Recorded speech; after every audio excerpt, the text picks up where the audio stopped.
बिहारी दास सुरछत नाही, उरझ अरुण पट पीरे पीरे।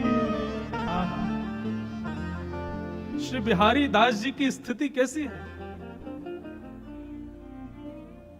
नेत्रों से नेत्र मिल रहे हैं। श्री जी और श्याम सुंदर के नेत्र एक दूसरे की प्यास बुझा रहे हैं। कानों के कुंडल यहां श्री जी के, वहां श्याम सुंदर, वे भी मिल रहे हैं। दोनों के हस्तकमल एक दूसरे से मिल रहे हैं। अरे औरों की बात छोड़ो, यहां ठाकुर जी को पीरो पटका और श्री जी की गुलाबी चुनरी भी एक दूसरे से मिल रही है। और इन सबन के बीच में उलझे पड़े हैं श्री बिहारी दास जी। ऐसे उलझे 3 दिन तक दातुन करते रहे यमुना जी के तट पर बैठे बैठे। और 3 दिन तक वहां निधिवन राज में बिहारी जी के दर्शन ही नहीं हुए। क्यों? बिहारी दास जी सेवा करते थे और वो 3 दिन से वहीं यमुना पुलिन पर बैठे, अब प्रकट वृंदावन का दर्शन कर रहे हैं। हमारे हरिदासी परंपरा के वैष्णवों का प्राण धन है ये पद। दातुन करते करते करते करते करते और इस रूप का दर्शन, इस माधुरी, इस अद्भुत भाव का दर्शन, भाव साम्राज्य में प्रवेश कर गए। 3 दिन में अविरल रक्त धार मुख से बहने लगी। कपड़ों पर होते हुए वो धार बहती हुई यमुना जी में जाकर के मिल गई। कुछ वैष्णव यमुना में स्नान करने के लिए गए आगे घाटों पर। उन्होंने देखा कि यमुना जी में रक्त की धार कहां से आ रही है। उसके पीछे पीछे जाकर के देखा तो देखा बिहारी दास जी मुख में दातुन कर रहे हैं, नेत्रों से अश्रुधार, मुख से रक्त धार। कुछ हरिदासी परंपरा के वैष्णवों ने आकर के कान में कहा, कुंज बिहारी श्री हरिदास। जब स्वामी जी का नाम सुना तब चेतना आई। नेत्र खोल करके देखो, बोले अरे इतना सवेरा है गो। अरे भैया मैं तो अभी स्नान ना कियो, बिहारी जी के श्रृंगार भी ना किए।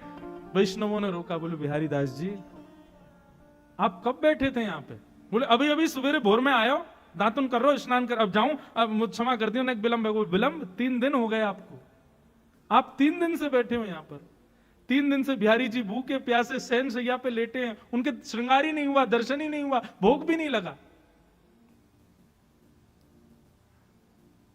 तब बिहारी दास जी गए और बिहारी जी के चरणों में प्रणाम करके बोले, सेवा पूर्ण भई अब मेरी, अब मैं सेवा नहीं कर सकता। मैं समझ गया नाथ, आप मुझे वो अप्रकट वृंदावन क्यों नहीं दिखा रहे थे, क्योंकि फिर मैं आपका नहीं रह पाऊंगा, आपकी सेवा में फिर मैं नहीं आ पाऊंगा। नाथ क्षमा करो, अब तो उस अप्रकट वृंदावन में ही रहना है। और श्री बिहारी दास जी उस अप्रकट वृंदावन में प्रवेश कर गए। बंधुओं, भक्ति की ठौर कहां है? हम सेवा कर रहे हैं, हम नाम जप कर रहे हैं, हम कथाएं सुन रहे हैं, हम तीर्थ यात्राएं कर रहे हैं, अनुष्ठान कर रहे हैं, इन सब का अंत कहां है? हम ब्रजवासियों से पूछो तो वही अप्रकट वृंदावन, वो हमारी ठौर है।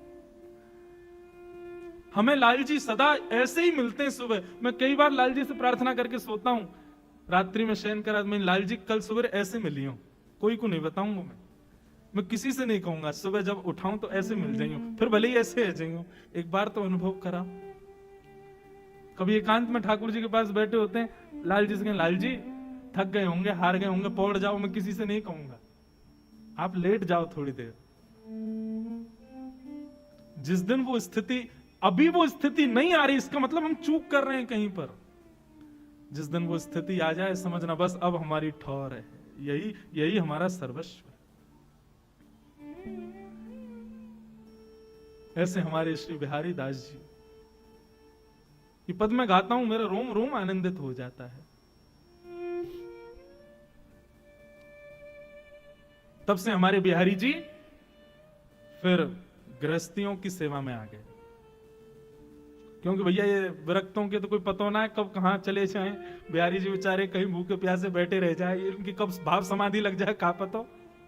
कम से कम गृहस्थी अगर एक भाव साम्राज्य में गया तो दूसरा तो कर लेगा ना सेवा। बस इसलिए बिहारी जी की सेवा ऐसे गृहस्थियों में आई। बंधु आपको पता है हमारे यहां बिहारी जी कृष्ण को नाके हैं, श्री किशोरी जी को बिहारी जी के। हाँ, यहां पर बिहरत लाल बिहारिणी दो, श्री किशोरी जी को बिहारिणी के हैं। बिहारी जी एक प्रकार से किशोरी जी को कहते हैं, हरिदास परंपरा के वैष्णव। सब जगह भैया बात तो वही है, हमारे माई श्यामा जू को राज। श्री किशोरी जी जाके अधीन सदा ही सांवरो, या ब्रज को सरताज। कल एक भाव में कह रहा था कि हमारे ठाकुर जी टेढ़ा मुकुट क्यों पहनते हैं, उसके पीछे भी एक पद श्री स्वामी हरदास जी का ही पद है।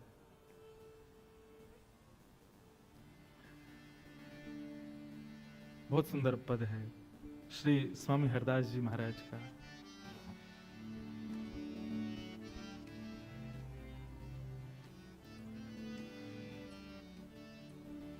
जहां जहां चरण परत प्यारी जू तेरे, स्वामी श्री हरदास जी महाराज कह रहे हैं, जहां जहां चरण परत प्यारी जू तेरे, ताहां ताहां मन मेरो करत फिरत परछाई, ताहां ताहां मन मेरो करत फिरत परछाई।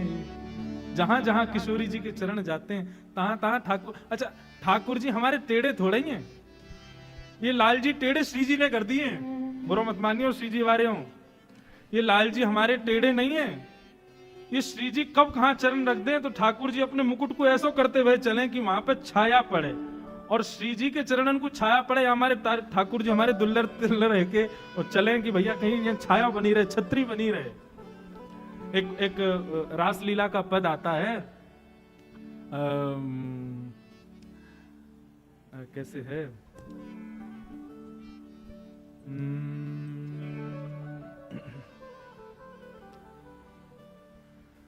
रास को एक पद है, अभी स्मृति में नहीं आ रहा है, आए तुरंत बताऊं।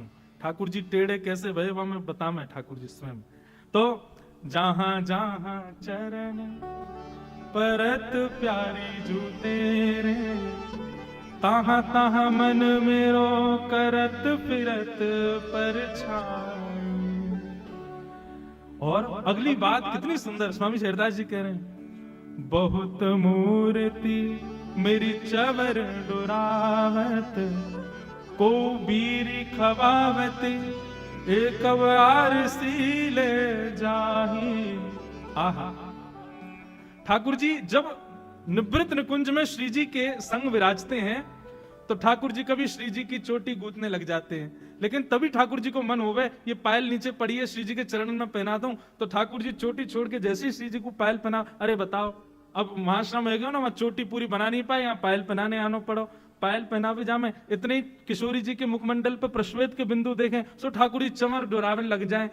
ठाकुर जी के भैया एक सेवा मेरी पूर्ण ना होवे, दूसरी सेवा की इच्छा है जाए, सो ठाकुर जी अनंत रूप धारण कर लेते हैं। एक रूप से चमर डोराते हैं, दूसरे रूप से चोटी गूंथते हैं, तीसरे रूप से पायल पहनाते हैं, चौथे रूप से आरसी दिखाते हैं, पांचवें रूप से भोग लगाते हैं। निवृत्त निकुंज में सखियों का प्रवेश नहीं है, वहां पर एक किशोरी जी और अनंत ठाकुर जी मिलके एक श्री जी को श्रृंगार करें, एक श्री जी की सेवा करें। स्वयं ठाकुर जी कह रहे हैं, बहुत मूर्ति मेरी चवर डोरावत। इसके दो भाव हैं, एक भाव तो यह कि हमारे लाल जी अनंत रूप धारण करके श्री जी की सेवा करते हैं, कहीं श्री जी की कोई सेवा में रह ना जाए। प्रसाद की सेवा भी, आरसी की सेवा भी, जल की सेवा भी, सब अनंत रूप धारण करके स्वयं ठाकुर जी करते हैं। या फिर दूसरा भाव कहें तो श्री जी की सेवा में जो भी सहचरी हैं वो सहचरी नहीं है, वो स्वयं ठाकुर जी ही आते हैं। मतलब समझ में आई बात? ललिता हो, विशाखा हो, चंद्रावली हो, आदि आदि जो भी सखियां हैं, ये सब सखियां बाहर सखी हैं, श्री जी के अंतःपुर में आते ही ये सब सखियां बाहर ही रह जाती है। श्री ठाकुर जी ही अनंत सखियों के सहचरियों के रूप धारण करके भीतर आते हैं, और श्री जी की प्रत्येक सेवा स्वयं ठाकुर जी करते हैं। क्यों? कोई यदि मन में भाव रखे कि मैं श्री जी की सेवा करूंगा, ठाकुर जी कहें भैया नेक पीछे रहियो, यहाँ पे केवल हमारा ही अधिकार है, लेकिन तू फिर भी हठपूर्वक करेगा तो तू को लगेगा कि तू कर रहा है, लेकिन तू नहीं करेगा, तेरे भाव से मैं ही करूंगा, क्योंकि श्री जी की सेवा तो मेरा अधिकार है। आप भले ही श्री राधा मुख से बोल रहे हैं, अभी अभी मैंने भी बोला, मुझे लगेगा मैंने कहा, लेकिन वास्तव में जब श्री राधा शब्द उच्चारण मैंने किया, मेरी जिह्वा पे ठाकुर जी आके बैठे हैं, क्योंकि श्री जी के एक भी भाव को ठाकुर जी अपने से दूर नहीं जान देते, सब स्वयं करते हैं। हम सब तो केवल एक भाव मात्र हैं, एक साधन मात्र हैं। श्री जी की प्रत्यक्ष और परोक्ष सब सेवाएं स्वयं ठाकुर जी करते हैं। बहुत मूर्ति मेरी चवर दुरावती, को बीर खबावती, एको आरसी ले जाही, और सेवा बहुत भातन की, जैसे कहे को तैसे करो।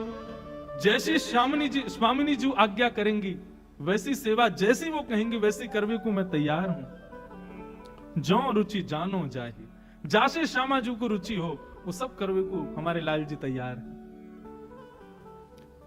श्री हरिदास के स्वामिनी श्यामा को, भले मनावत दाए उपाही।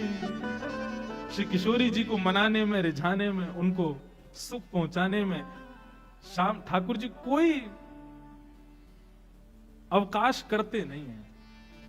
सब स्वयं ठाकुर जी अपने निज करों से ही करते हैं, निज भाव से ही करते हैं। अब भले हम लीलाओं में खूब हास्य विनोद आदि सब प्रकट करते हैं, लेकिन अंतरंग भाव से देखो तो हमारे लाल जी सदा किशोरी जी के सुख को ही विचार करें, उनको जैसे सुख मिले वही लीला करें, वही कृपा करें।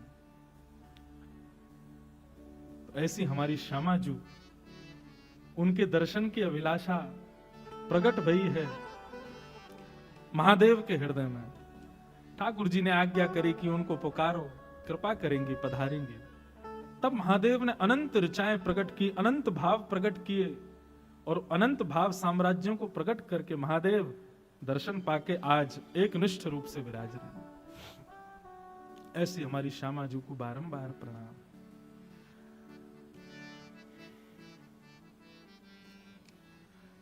अब एक लीला, मधुर लीला, ठाकुर जी की दान की लीला एक सुना में। आपने दान लीला तो बतेरी सुनी होंगी, लेकिन आज की लीला में थोड़ा सा एक अंतर है। जिन लोगों को नहीं पता दान लीला कायसों कहें, उन्हें ध्यान से सुनियो। दान लीला में समस्त ब्रज की गोपियां अपने घर से दही, माखन, दूध, दही, इन सबको भंडार इकट्ठो करें, और एक स्थिति आवे पर ये सब वाकू अपने अपने मटकान में भर के मथुरा बेचवे जामे। अच्छा, इसके पीछे भागवत में कथा आती है कि ये कंस ने प्रतिबंधित किए हुए थे वृंदावन, बरसाना, नंदगांव आदि में, कि भाई कोई भी मक्खन निकाल के, दही निकाल के अपने प्रयोग में नहीं लेगा, जितना निकाला सब लाके मथुरा में दो। यदि किसी दिन छापेमारी होगी, जैसे आजकल छापे पड़ते हैं, ऐसे ही कंस भी कभी कभी सैनिकों को भेजता था ब्रजवासियों के घर को टटोल के आओ। यदि कहीं पर एक दो घड़े से ज्यादा दही, मक्खन, दूध मिल जाते थे तो फिर कंस दंड देता था। इसलिए नियम था ब्रजवासियों का कि वो कुछ भी इकट्ठा करते, गौरस सब जाके मथुरा देना पड़ता था। लेकिन ठाकुर जी को जब ये बात पता चली, तो पहले जब ठाकुर जी जब छोटे थे तब तो ठाकुर जी ने चोरी करी, लेकिन ठाकुर जी ने जब बड़े है गए तो ठाकुर जी ने मन में विचार किया भैया अब चोरी वोरी नहीं करनी चाहिए, अब कहा करें। तो मथुरा के मार्ग पे ठाकुर जी खड़े है जामे, थाड़े है जामे, और वहां से आवे जावे वाली गोपीन सो दान मांगे। और दान भी कैसे मांगे? कर के रूप में। जैसे टोल टैक्स होते हैं रोड पे, इस रोड पर आप चल रहे हो, इसका कर देना पड़ेगा, इस रोड को बनाने में जो पैसा लगा उसकी पूर्ति करो सरकार की।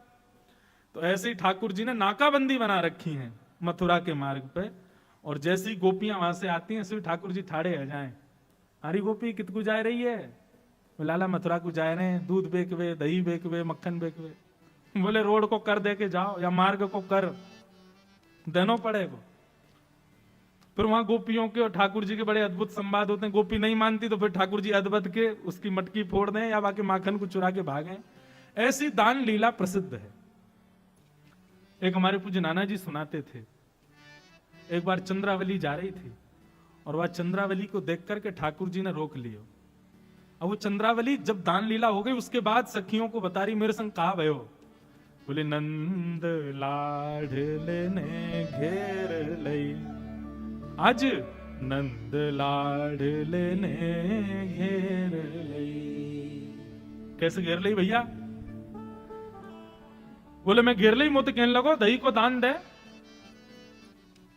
दूसरी गोपी बोली तेरे संग तो बहुत सारी गोपी, सवन को छोड़ के वह नंद के लाला ने तो कोई क्यों घेरो? बोले ये प्रश्न मैंने भी किया। क्यों रे लाला, आगे भी गोपी जा रही है, पीछे बतेरी गोपी है, इनते मांग ले दान, तो को मैं ही क्यों दिखी? सो लाला कहा कह रहे, अगली को पतरो, अगली को दही पतरो है और पिछली को बासो, बीच की मेरे मन में बस गई नंद लाडले। बंधुओं एक बात मन में आती है, हमारे ठाकुर जी को गौरस कितना प्रिय है। चंद्रावली बोली अरे लाला मटकीन में धरे दही तो कैसे पता चल गो कि पत्रो है कि बासो है कि कैसो है? ठाकुर जी बोले जौहरी जाने हीरे को दाम, हमसे बढ़िया कौन समझेगा? अरे हमें दूर से ही सुगंधी आ जा, हम सुगंधी ते बता देंगे कि दही कब कब कितने बजे कैसे निकारोगे हो है। हमारी नाक बहुत तेज है चंद्रावली, हम यहाँ बैठे बैठे ऐसे ही नाम बैठे रहे। हम कर यही बात को मांगे कि हम तुम्हारी दहियन के एक्सपायरी डेट हमें पता रहे, कितने दिन की है, कितने समय की है। एक लीला आती है ब्रज लीला में, एक सखी को सुबह सुबह विरह हो गया, बहुत विरह। किस बात का विरह? ठाकुर जी के दर्शन का विरह हो गया। पहुंच गई नंद भवन और नंद भवन जाकर के यशोदा मैया से बोली मैया आज मेरे घर में पूजा हैवेगी और वह पूजा के काजे मुकु गोबर को चौका लगानो, तो आपके यहाँ की पद्मा गैया को मैं गोबर ले जाऊं? मैया बोली गोबर कोई मांगवे की चीज है, जितना मन करो उतना ले जा, ले जा, बढ़िया जितना तेरो मन हो ले जाइयो, कोई वो हमें भाव थोड़ी। अरे जितना हमें 9 लाख गाय हमारे यहाँ। ठाकुर जी दूर बैठे हुए सोई उठ के आ गए, हरी मैया तेने वह सखी ते यो क्यों कह दी कि जितना तेरो मन हो उतना ले जा? अरे तू ना जाने भैया या को नाम है गोवर, गो माने गैया और वा को वर यानी वरदान। गैया को वरदान साक्षात लक्ष्मी निवास करे, हम अपने घर की लक्ष्मी कोई और को क्यों देंगे? मैं जा रहा हूं देखवे के काजे, ज्यादा नहीं ले जाए, ये गोबर चोटी है, घर घर के गोबर ने चुराए ले। मैया बोली लाला यहाँ में भी तू कहा बात करे? अरे गैया को गोबर ले जा ना मैया, ऐसे कैसे ले जाएगी? तू ना जाने हमारे नंद बाबा की जितनी संपत्ति बढ़ रही है या गोबरंती ही बढ़ रही है। मैया बोली अब तेरे जो मन में आए सो कर, जा चलो जा। ठाकुर जी पीछे से पहुंच गए। अच्छा वो आई तो इसीलिए थी कि नंदलाल मुंह को दिख जाए, मुंह को उनके दर्शन हो जाए। ठाकुर जी पीछे खड़े हो गए, जैसे ही वो गोबर भर करके उचान लगी सो ठाकुर जी तो बोली लाला ये बहुत भारी है, उन्हें मेरी मदद कर दे उचावे में। ठाकुर जी बोले हमारो घर को गोबर, हमारी गैया को गोबर और ले वे आई है तू ऊंचा में, हम खुद ऊंचा के चली जा। अरे लाला देख बड़े बूढ़ो शरीर है हमारो, नेक नेक में नेक कर दे कर। ठाकुर जी बोले हम नंद के लाला है, मुफ्त में कछु ना करें। कहा देगी बताइए? गोबर ऊंचाए हुए को कछु बता कहा देगी? गोपी बोली या मैं तो को कछु चाहिए, गोबर ऊंचावे को तो कछु चाहिए। ठाकुर जी बोले ऐसे ना जाएंगे, बता कहा देगी? और सुन नंदरानी ने तो को मुफ्त में दे दियो गोबर, लेकिन मैं तो या को भी मोल लगाऊंगा। बता इतना गोबर लेके जा रही है, कहा देगी? गोपी बोली लाला मैं जितने कढ़ैया भर के गोबर ले जाऊंगी उतना सुंदर माखन लोना तो को दूंगी। ठाकुर जी तो नाचने लगे, अच्छा माखन लोना देगी? बोले हाँ दूंगी। बोले अच्छा कैसे देगी? बोले जितने कढ़ैया भर के ले जाऊंगी उतने दे दूंगी।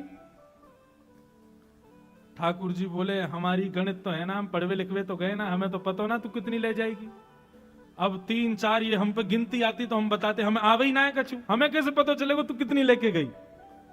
कछु और होना चाहिए जैसे हमको पता चले कि तू इतना लेके गई है। सो गोपी बोली लाला एक काम करें। बोले कहा? बोले मैं जितने गोबर के थाल भर के ले जाऊं मैं उतनी टिप्पी गोबर की तेरे मुख पे लगा दूंगी। ठाकुर जी बोले हाँ जे बढ़िया है। सो गोपी उठा रही है गोबर और ठाकुर जी उठवा रहे हैं, फिर गोपी वही में से गोबर निकाल के लाल जी के मुख पे लगा दे। लाला एक है गए हो। हाँ जी बढ़िया। अब जैसी गोपी जावे ठाकुर जी के बढ़िया मौका है, 2-4 टिप्पी ठाकुर जी खुद ही लगा लेंगे। गोपी लौट के अरे अभी तो मैंने एक ही उठाया, उतने कहां थे? बोले अच्छा, एक तो हमारी गैया को गोबर ले जा रही है, ऊपर ते मोल और कम कर रही है। अब बातन मत बनावे, तेने इतने गोबर लिए हैं। इतने प्रेमी हैं, इतने रसिक हैं ठाकुर जी। ठाकुर जी को 2 ही चीज तो प्रिय हैं, या तो गौरस या रसेश्वरी श्री राधा। ये 2 ही तो प्रिय हैं हमारे लाल जी को। गोपी आनंद है गई ठाकुर जी के भाव सुन के। इतने में ही गोपी ने एक थाल उठाया गोबर को और ऐसा तिरछो करके लाला पे गिर दियो पूरा, और भाज गई माते। ठाकुर जी दौड़ के जाने लगे। इतने में यशोदा की कहा भयो, देख मैया मुंह पे देख, गोबर उछाल के चली गई है सबरो। मैया बोली अरे तू भी माने ना है, कितनो श्रृंगार कर लो या गोबर में आके खेल, ला तेरो मुखमंडल साफ कर दू। मैया ध्यान ते करियो, टिप्पी ने गिन लियो पहले, उतने माखन के लोना मिलने या गोपी के आते। ऐसे हमारे श्याम सुंदर तो गौरस के तो अति प्रेमी हैं। पर आज दान लीला में कुछ अद्भुत हुआ। क्या? सब गोपी आके बोली लाला हम इतनी मेहनत करके दही दूध घी मक्खन सब निकारें और तुम यहां हमसे दान लेके सबन को व्यर्थ कर दो। तुम ना जानो हमें कितना श्रम करना पड़े, और बाकी बाद भी बिना मोल को अपनो ये सब गौरस आपको प्रदान करने में कितना श्रम हो गए, आपको भी तो पता चलना चाहिए। ठाकुर जी बोले तो कहा कहना चाह रही सही बताओ। बोले कल की दान लीला कुछ अलग होएगी। ठाकुर जी बोले कहा होएगा? बोले कल श्री जी बनेंगी नंदलाल और तुम बनोगे श्री किशोरी जी, और ये तुम्हारे सवरे गोबर चोट्टा से जितने सखा ये सब हमारो रूप धारण करके आएंगे, और कल तुम दही बेचवे के काजे जाइयो और हमारी श्री जी दान मांगेंगी। कल हमारी लाडली जो दान मांगेंगी और आप दान देके जाओगे, तब आपको भी तो पता चले भैया यार दान लीला में कितना श्रम हमको लगे। ठाकुर जी बोले अच्छा तो आप लोग दान मांगो। बोले नहीं, कल आपकी भूमिका तो श्री जी निभाएंगी और आप हमारी श्री जी की भूमिका निभाइयो। ठाकुर जी बोले चलो ठीक है, फिर तो अब यही होने दो। आहा इतने सुंदर भाव हैं। आज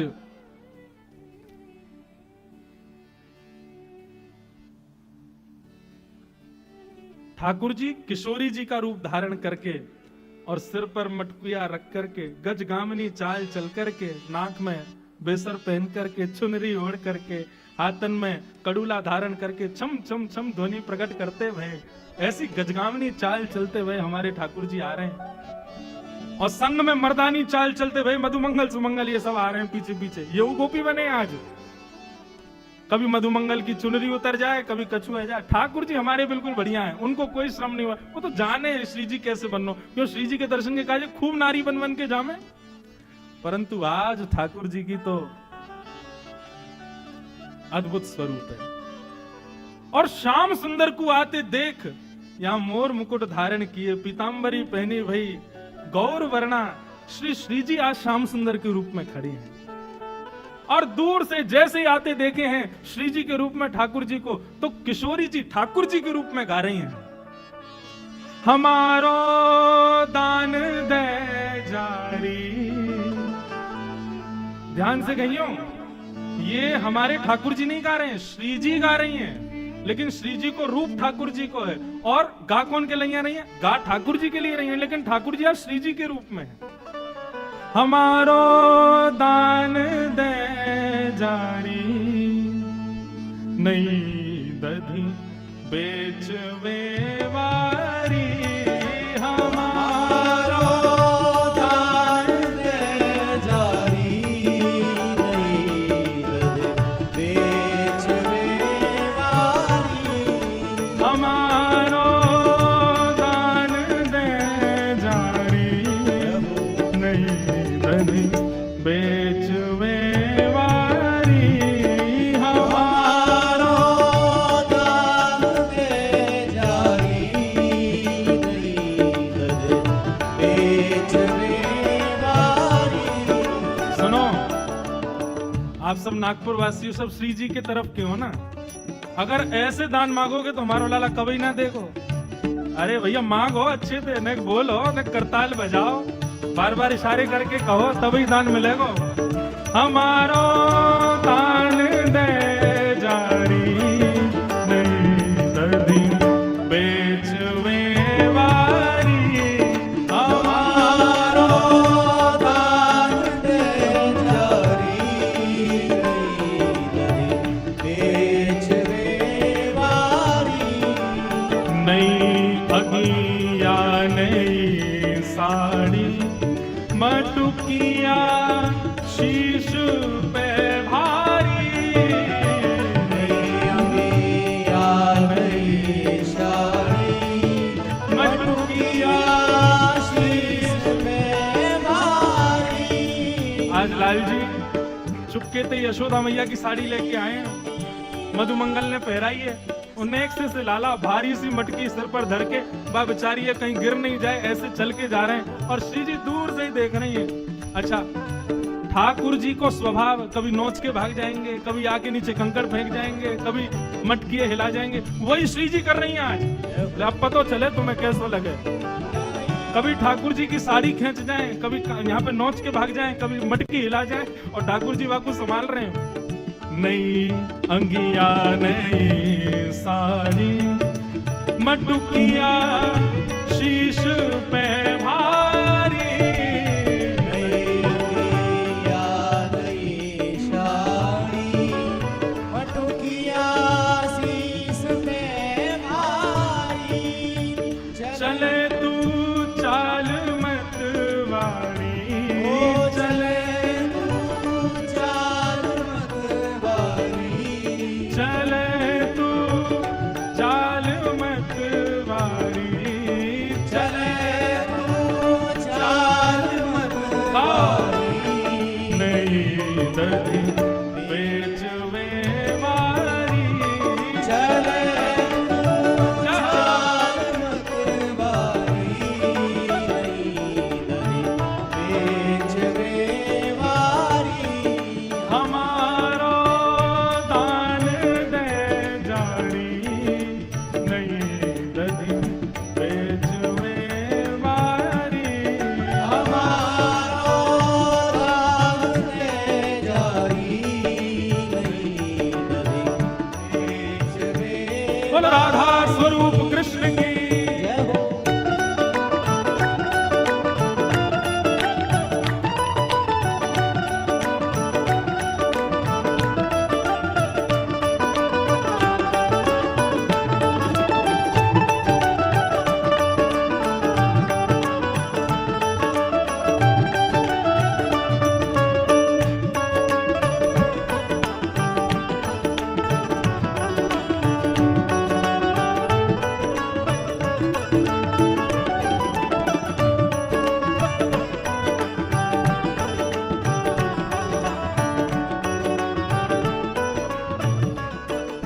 और कैसे लग रहे हैं ठाकुर जी? श्री जी बन के आए हैं, भारी मटकी लेके चल रहे हैं। हो झुमक झुक सुमती डोले रसीले बैन मुख बोले। झूमती डोले रसीले बेन मुख बोले। झुमक झुम झूमती डोले रसीले बैन मुख बोले। झुमक झुक झूमती डोले रसीले बेन मुख बोले। अच्छा, ये रसीले बैन मुख बोले या को मतलब का समझ रहे हो आप? आप स्थिति तो देखो, नन्हे से ठाकुर जी भारी मटकी, वहां में भी तिरछी चाल और वहां में भी श्री जी बीच बीच में आके छेड़ रही हैं। ठाकुर जी मीठे वाणी बोलेंगे, ठाकुर जी कह रहे हैं आज कल कल बताऊंगा। तो ए मधुमंगल ये जल्दी कर, या लीला जल्दी दान वान करके जल्दी चले। अब क्रोध में भर करके ठाकुर जी बोल रहे हैं, लेकिन स्वरूप श्री जी को धारण कियो तो चाह के भी क्रोध आ नहीं पा रहे है। रसीले बैन मुख बोले झुमक झुक झूम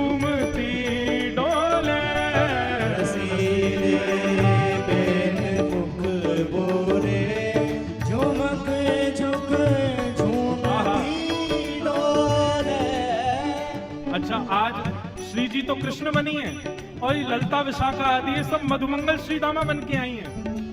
किशोरी जी ललिता के कंधे पे हाथ धर के कह रही हैं, बोले देखियो सखी लग कैसे रही है। और ये घूंघट क्यों नहीं खोले, ये घूंघट क्यों नहीं खोले, अरे ये घूंघट क्यों नहीं खोले, ये घूंघट क्यों नहीं खोले, क्यों मरी जाए लाज की मारी, ये घूंघट क्यों नहीं खोले, मरी जाए लाज की मारी। अरे हमारो दान दे जारी नहीं दधी बेग में वारी, हमारो दान दे जारी, दधी बेच में वारी। हमारो दान दे जारी नहीं दधी बेग में वारी, हमारो दान दे जारी, नहीं दधी बेच में वारी। नहीं दधी बेच में वारी, नहीं दधी बेच में वारी। नहीं दधी बेच में वारी, नहीं दधी बेच में वारी। आहा, ठाकुर जी आज पल्ले पड़ गए हैं, आज किशोरी जी के हाथ आ गए हैं ठाकुर जी। हमारो दान दे जारी नई दधी बेचवे वारी, नई नवेली आई है आज दही बेचवे। और किशोरी जी खूब परेशान करे। अच्छा अब तो ये तो था ठाकुर जी का रूप, हमारी किशोरी जी कैसी लग रही हैं, वहां में पीछे क्यों रहो। आहा,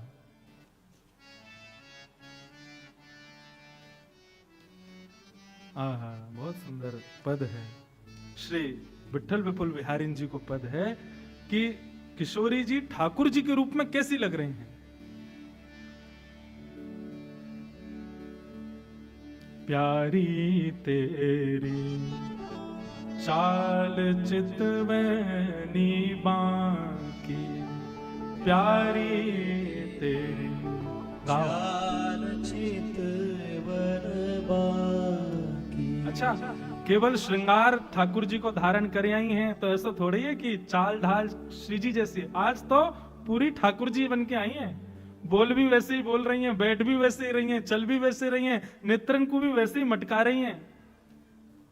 हमारे ठाकुर जी जैसे मां की अदा से खड़े हो। मैं लाल जी जब भी खड़े होंगे, एक दो कारण हैं ठाकुर जी के, दो स्वभाव हैं खड़े होने के। हम खड़े होंगे तो ऐसे खड़े हो जाएंगे पीछे हाथ के। ठाकुर जी एक तो टेक लेके खड़े होंगे, दूसरा दोनों पामन को बांको बना के खड़े होंगे।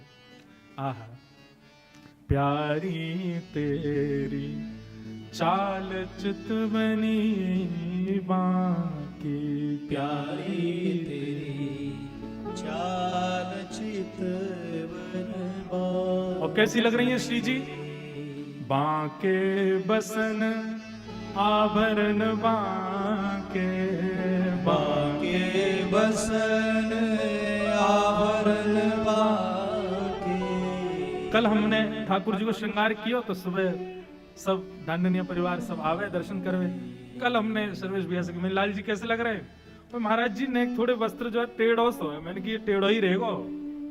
ठाकुर जी सीधे वस्त्र पहन लें, सीधो मुकुट पहन लें, सीधे सब श्रृंगार करा लें तो फिर ठाकुर जी का है काम के।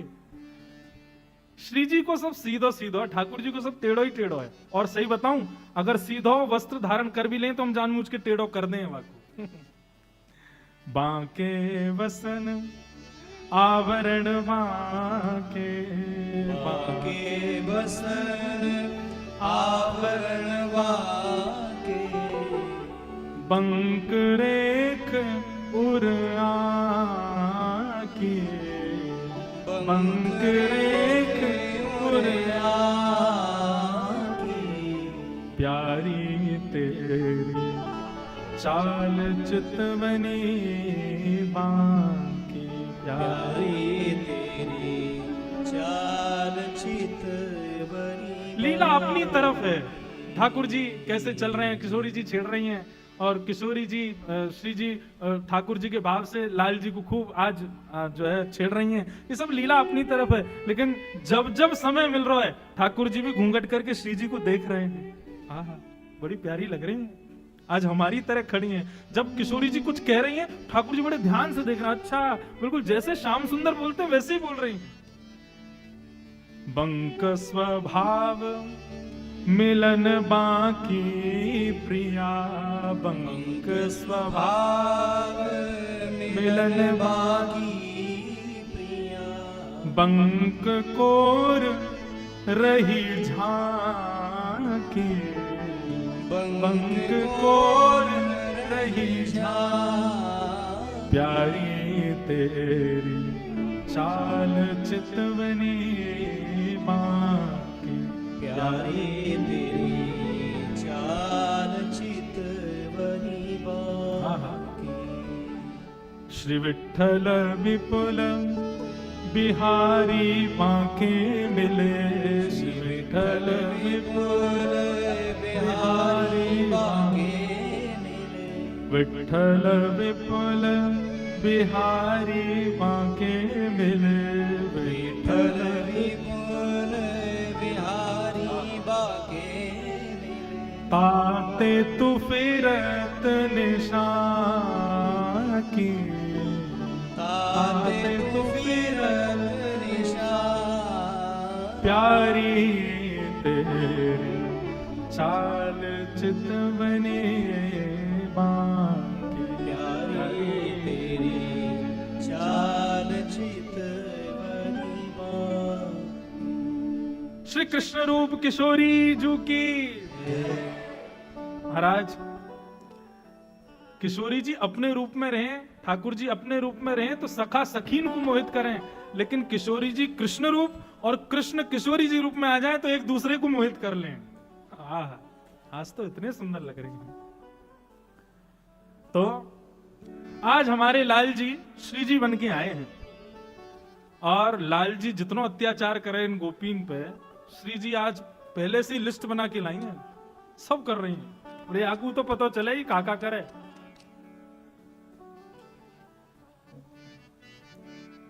आहा, अब ये ब्रज भाषा की पंक्तियों में लीला है पूरी, सुनो।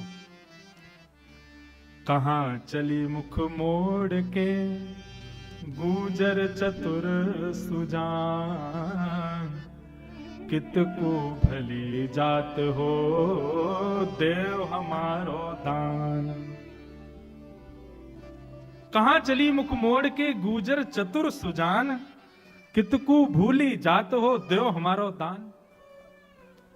जय जय श्री राधे। लाल